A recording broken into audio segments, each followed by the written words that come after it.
കേരള രാഷ്ട്രീയത്തിലെ ശ്രദ്ധേയനായ നേതാവ് ഇ.പി. ജയരാജന്റെ ആത്മകഥയുമായി ബന്ധപ്പെട്ട് ആരംഭിച്ച വിവാദങ്ങളും പ്രമുഖ പ്രസാധകരായ ഡി.സി ബുക്സ് ഉടമ രവി ഡി.സിയുടെ അതിശക്തമായ പ്രതികരണവും കേരളത്തിന്റെ രാഷ്ട്രീയ സാഹിത്യ മണ്ഡലത്തിൽ വീണ്ടും ചൂടേറിയ ചർച്ചകൾക്ക് തുടക്കമിട്ടിരിക്കുകയാണ്.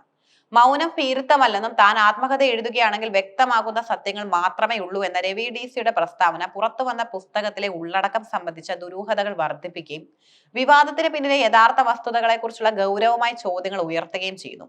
ഡി.സി ബുക്സ് കട്ടൻ ചായയും പരിപ്പുവടയും ഒരു കമ്മ്യൂണിസ്റ്റിന്റെ ജീവിതം എന്ന പേരിലാണ് ഇ.പി. ജയരാജന്റെ ആത്മകഥ പ്രസിദ്ധീകരിക്കാൻ തീരുമാനിച്ചത്.